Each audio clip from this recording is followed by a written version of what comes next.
Welcome to another episode of Theological Sidebars. Here's a question for you. Are some of these events in the Old Testament, or all of the events in the Old Testament, be trusted? How do we know some of this stuff happened? So today, got a great article just to kind of look through this with you. I love finding these ones on archaeological evidence that seems to verify and confirm events that are from the Old Testament. I love finding this stuff, especially in the Bible. So today's article that we are looking at comes from Blaze Media, and it says, Archaeological discovery backs up epic battle from 2,700 years ago, documented in the Bible. So what is it talking about? It's talking about the Assyrians is what it's going to be. So the Assyrian Empire, as they were used to destroy the northern kingdom of Israel and then almost wipe out the southern kingdom, except the angel of the Lord intervened when King Hezekiah sought the Lord. So here's what happened. Let's read this article and interact with it just for a second. Archaeologist believes he's located two lost ancient cities. An archaeological discovery has seemingly corroborated an epic battle that took place some 2,700 years ago and is documented in the Bible. King Sennacherib's Assyrian troops attempted to siege Jerusalem approximately 2,700 years ago. King Hezekiah of Judah allegedly prayed for a miracle to save the city from being captured. As per the Bible, an angel of the Lord descended on the invading troops, attempted to besiege Jerusalem. The angel of the Lord allegedly struck 185,000 Assyrian soldiers in a single night. Sennacherib, king of Assyria, realized the devastation and was forced into a military retreat. The angel of the Lord allegedly prevented an Assyrian conquest of Jerusalem, according to accounts detailed in 2 Kings 19:35, Isaiah 37:36. 2 Kings 19:35 reads like this: And it came to pass that night, the angel of the Lord went out and smote the camp of the Assyrians, 185,000, and when they arose early in the morning, behold, they were all dead corpses. So let me just stop for just a second, because I always wonder about how that plays out and what that looks like and what that would have meant.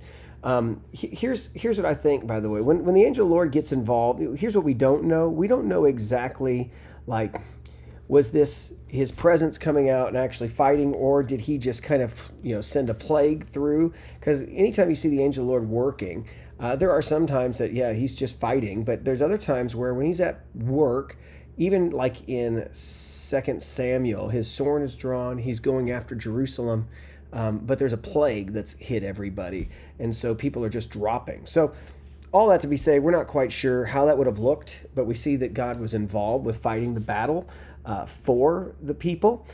So let's continue, though, a little bit more in this article. I have another one to show you in just a second. It's pretty fascinating stuff. Historical records do indicate that there was an attempted Assyrian siege of Jerusalem in 701 BC. However, Sennacherib's annals claim that the Assyrian troops returned to Assyria after receiving tribute from Hezekiah. He was purportedly allowed to stay in power as a vassal of the Neo-Assyrian Empire, which included present-day Iraq as well as part of Iran, Turkey, Syria, and Kuwait. So let me stop here. What they're referring to, and I've always loved finding this. Let me see if I can show it to you if this pops up. So if you're seeing this here, yes, you should be able to see this. This is the annals of Sennacherib. So, obviously if you look here, I think if I can zoom in, like this is like real. Can I zoom in here? If not, it's okay. Yeah, like this is like how people read this stuff. It looks like just like pressing, actually it looks like stacks of ramen noodles in this picture, but it's actually writing, ancient language that they've written on. But here's what I love about this. And I love this piece of archaeological evidence. This is recording, he recorded, his, how he defeated enemies. And so there is this part in here where he talks about how he, and just to clarify, in 2 Kings, even right here, it talks about that he defeated these cities, that he came up against these cities and he took them, and then he stops at Jerusalem, and then the angel of the Lord takes care of business. And so in this whole story, though, that he tells from we found his own words in these things from Assyria. And it says, As for Hezekiah, the Jew who did not submit to my yoke, 46 of his strong cities, as well as the small cities in their neighborhood, which were without number, by leveling with battering rams and bringing up siege engines, I besieged and took those cities. 200,000, 150 people, great and small, male and female, horses, mules, asses, camels, cattle, and sheep, without number. I brought away from them and counted as spoil. Himself, like a caged bird, I shut up in Jerusalem, his royal city. ... Ends right there. In addition to the 30 talents of gold and 800 talents of silver, there were gems and cosmetics and jewels and large sandu stones, couches of ivory.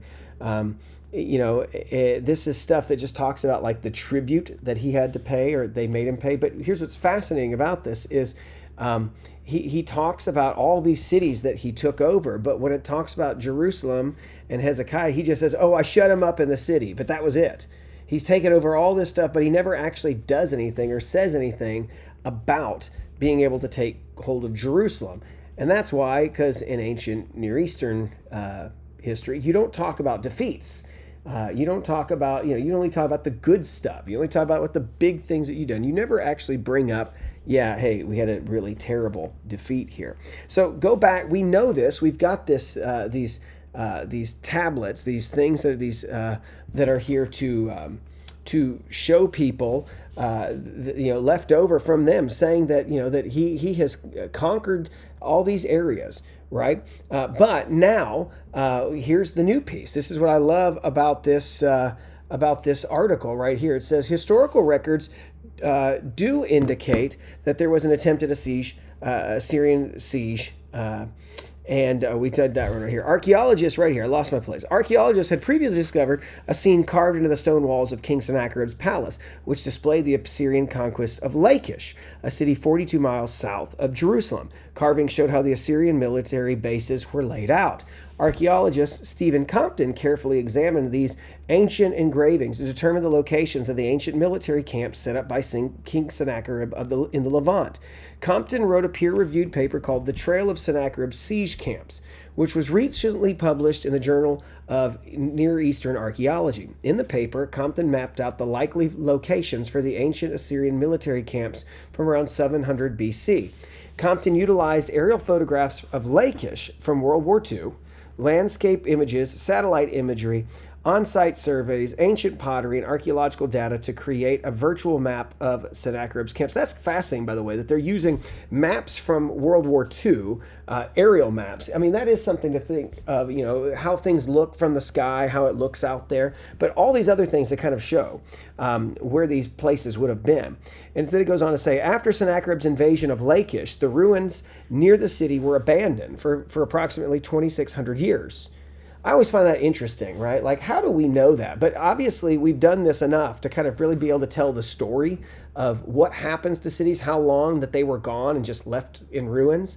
The ancient Arabic name for the ruins was Khirbet al-Mudawara, meaning the ruins of the camp of the invading ruler, based on the discovery of pottery sherds from a period of prehistory known as the Chalcolithic. Compton suspects the ruins were an Assyrian military camp used for the invasion and then abandoned the city after it was conquered. So it seems to be this, we just destroy and then we take everything. That's what they were doing when they came in. Once again, it just reaffirms that they were coming set to destroy everything and take everything back with them. They started this process, same thing the Babylonians copied, which is displace all the people, just take them and then put new people in. But it keeps going on. It says, there were similar ruins north of Jerusalem, which is on a hill that was known in Arabic as Jebel al-Mudawara, the mountain of the camp of the invading ruler. And some archaeologists believe the ruins were a Roman military camp built by Titus in the later Roman invasion. However, Compton noted that Roman military camps were always rectangular, but Assyrian camps were always in an oval shape. That's fascinating, too, just that we can even know how they formed their camps. We knew it was an oval. What I did was look at the image of the relief and match it up with the recognizable features in the landscape, the actual landscape, and overlaid the two. I used earlier photographs of the landscape from World War II right before the major changes were made, and it was a match. Using the location of military camps, Compton said that he had determined the location of two lost cities, Libnah and Nob. Both cities were known to be conquered by the Assyrians, but whose exact locations were uncertain. Nob's first described as a city of priests near Jerusalem in 1 Samuel 22:19. Compton said Nob held the tabernacle, the holiest site in Jerusalem, prior to the construction of the temple. So it says that he's an independent scholar specializing in Near Eastern archaeology, believes that the sites of the Assyrian camps tell the story of Sennacherib's armies invaded and conquered.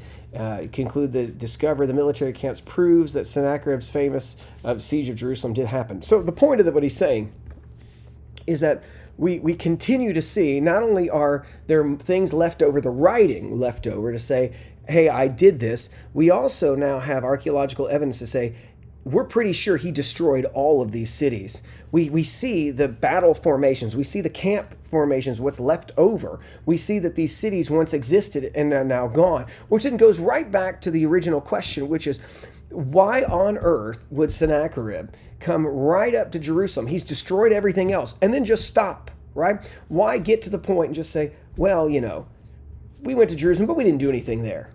Right? Now you could say, yeah, if you want to say on one side, maybe he was just sending a message and really, but that's not, there's nothing to stop that. They went after, some of these cities were fairly large cities, and you're going to send a message. You probably don't just stop, right? You probably finish up. And why? Why cage them up? Why not, as it says, we go back to what it says here, and I'll show you here. He says that we had him, and he says that he was like a caged bird. I shut up Jerusalem in his royal city. So why shut Jerusalem up? Why stop? Why make a siege against Jerusalem and not? And so all these pieces, it's just to show how intricate, how cool this is. We know where these cities are. We know that they were actually taken out. Now we know where they were. We know when it happened. And once again, we have the evidence that Jerusalem was still standing and they never took it. Why?